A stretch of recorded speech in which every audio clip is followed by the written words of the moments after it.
Good morning again, everyone. It's good to be with you today. We are kicking off this series, Callings for Life, as you've heard about multiple times here already. And I'm going to start with just how Dr. Leininger starts in the book here. So in chapter 1, the very beginning of this chapter, he says this: "It's out there, if I can only discover it. It's sent to me from God, if I can only discern it. It's world-changing, if I can only accomplish it.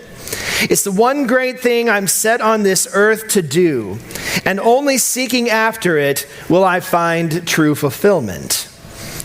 In these and so many other ways, we convince ourselves that we have one great calling in life. A singular, spiritual, seismic, holy, and otherworldly task that the Almighty has created, even preordained for us to accomplish. But this is a myth, a confusing and often destructive one at that. I agree with what he says there as he sets this up, and he sets up well the entire book here and what we're going to be talking about over the next 5 weeks. There's 5 chapters in this book. We're going to go through each of them. Again, the books are available. Get a hold of those. From what I've heard, everyone in the office who's been going through reading the book has found it to be a very easy read. I'm going to mention this again, but there are a number of stories throughout the book that make it a very easy read. And what he begins with here, again, and I'm sorry, I want to mention too, and if the $10 is any sort of a hardship at all, just let us know, please. Don't let that get in the way at all. As he's talking about here, there's this myth of the one great thing. And I hear this. I hear it in our culture. He points out, we hear it in culture, we hear it in academia, and we even hear it in the American Christian church. And I'm going to point out, it appeals to our sinful, egotistic nature. That there's this one great thing. We often hear it like this, that we're called to greatness. Or that we are supposed to change the world. And how do you do that? Again, you find this one great calling, this one great purpose in your life. And in my years of ministry, especially with high schoolers, some of whom are sitting here now as not high schoolers anymore, but also young adults, I've heard this. I've heard this thought like, how do I know God's will for my life? What am I supposed to do? It's an exhausting pursuit. And anytime I hear about it too, when I hear it from their voices, I hear this an anxiety-laden pursuit. And as Dr. Leininger points out, it's non-biblical. He says it this way: "Nowhere do the scriptures reveal one great thing we are meant to accomplish in this life.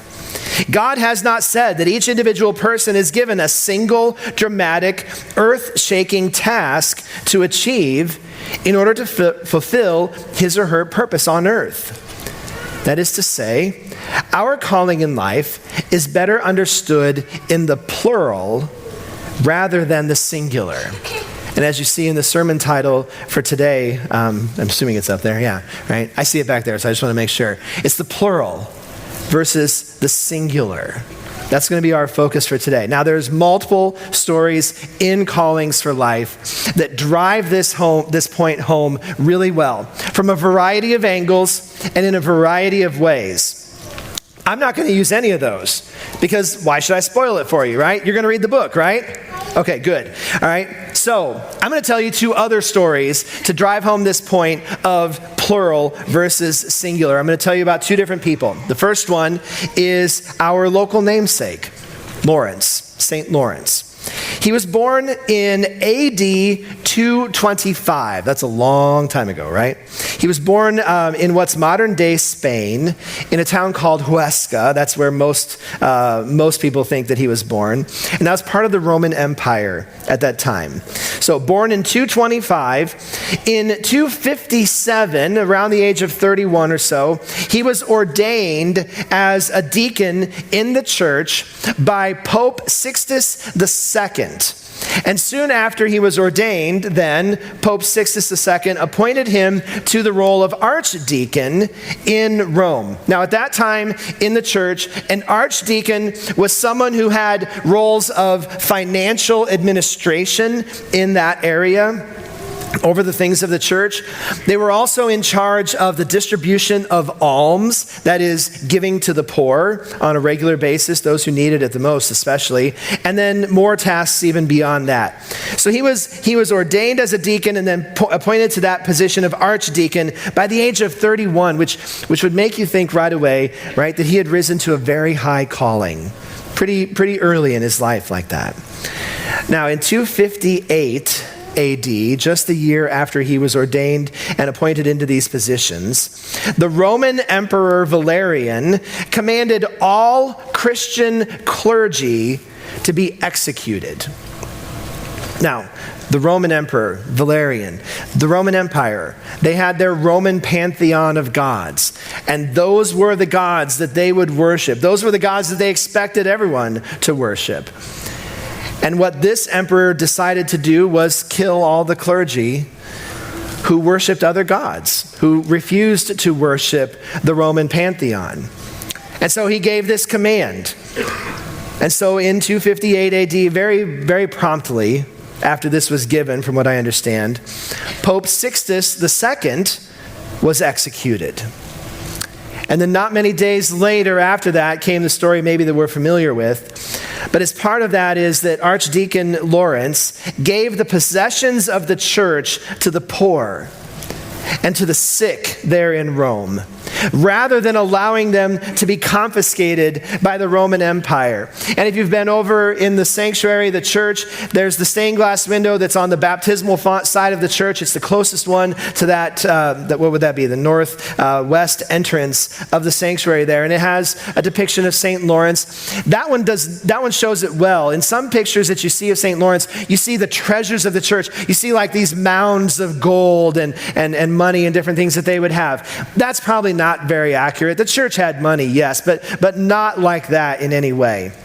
The possessions of the church actually included things like vestments, like the albs and stoles and crosses and different things that the clergy would wear, but it would also include things like candle stands or the vessels that are used for Holy Communion. Those kinds of things were all encompassed in that possessions of the church. And he gave those things to the poor, to the needy of Rome.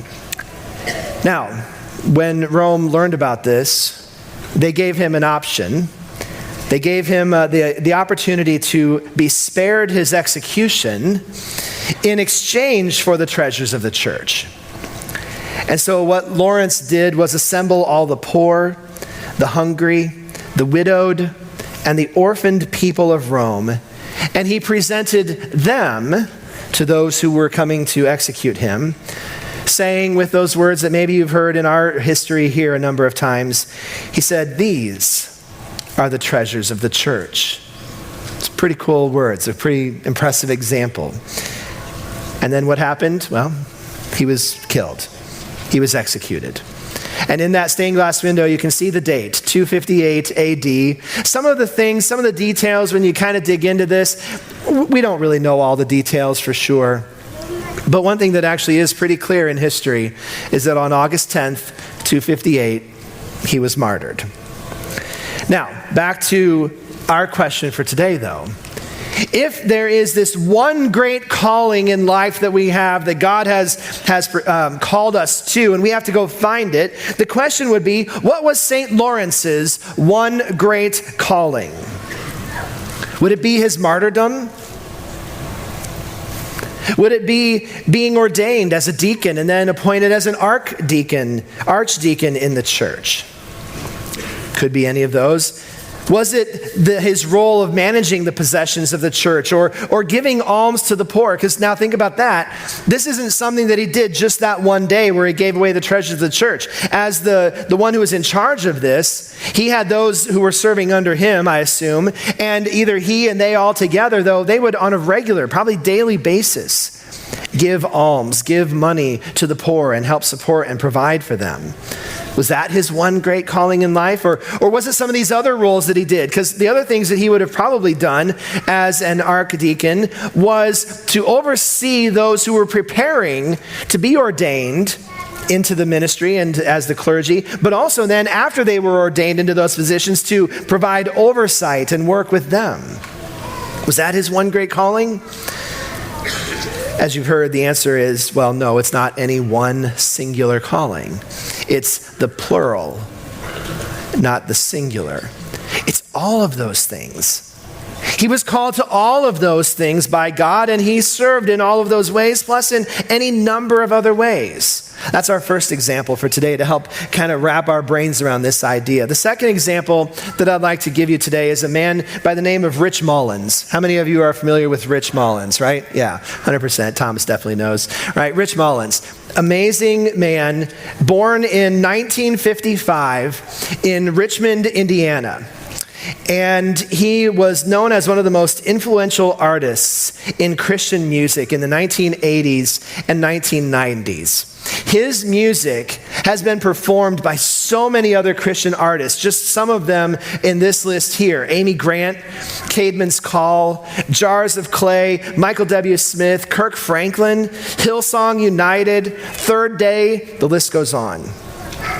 Now, he was born in 1955. He died in 1997, 1 month short of being 42 years old. He was on his way from Illinois to Kansas, I think, on his way to a benefit concert that he was going to be performing at. And while they were driving along the interstate in Illinois, his vehicle lost control. They lost control of the vehicle somehow, and it flipped, and he and the other person with him in the vehicle were both thrown from the vehicle. And then Rich was actually struck by a semi-tractor trailer and killed in that accident. A few years later, in 2001, just to give you an idea of his impact on the Christian music world at that time and even still now, in 2001, CCM magazine put together a list of the 100 greatest albums in Christian music. And of those 100 albums, 3 of them were by Rich Mullins.